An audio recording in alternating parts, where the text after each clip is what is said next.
હું એક વીર પુરુષની વાત કરીશ કે જયારે 19 વર્ષની ઉંમરે વીર ભગતસિંહને એના માતાએ કીધું ને કે બેટા તારા લગ્ન કરાવવા છે, તો વીર ભગતસિંહ ચિઠ્ઠી લખીને જતા રહ્યા કે આ દેશમાં અત્યારે મારી જો કોઈ વહુ બનશે ને તો આ દેશની આઝાદી બનશે, અને આઝાદી સિવાય મારી કોઈ વહુ નહીં બને, એમ કહીને ઘર છોડીને જતા રહ્યા. 23 વર્ષની ઉંમરે એ વીર પુરુષ આપણી માટે, આપણે આઝાદ ભારતમાં શ્વાસ લઈ શકીએ ને એટલે ફાંસી પર ચડી ગયા.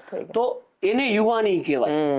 અને રાષ્ટ્ર પ્રેમ માટે તમે કામ કરો. હું ચેલેન્જ આપીને કહું છું કે રાષ્ટ્ર પ્રેમ ને રાષ્ટ્ર ભક્તિ થી મોટો નશો કોઈ નથી, એનાથી મોટું કોઈ ઇન્ટરનેટ નથી, ને એનાથી મોટી કોઈ નારી નથી. 100% આઝાદીની વાત તમે કરી એ ટાઈમ પર તો 1947 માં જ આપણે આઝાદ થઈ ગયા. અત્યારના ટાઈમમાં શું તમને લાગે છે કે આપણે 100% આઝાદ છીએ? 100% નહીં, હું 50% માં અસહમત છું. અચ્છા, આપણે આઝાદ નથી. આઝાદ ત્યારે કહેવાશે કે આ દેશ રૂલ ઓફ લો થી ચાલે, એને આઝાદ દેશ કહેવાય. રૂલ ઓફ લો એટલે શું? Law is the king of kings. કાયદો રાજાઓનો પણ રાજા છે.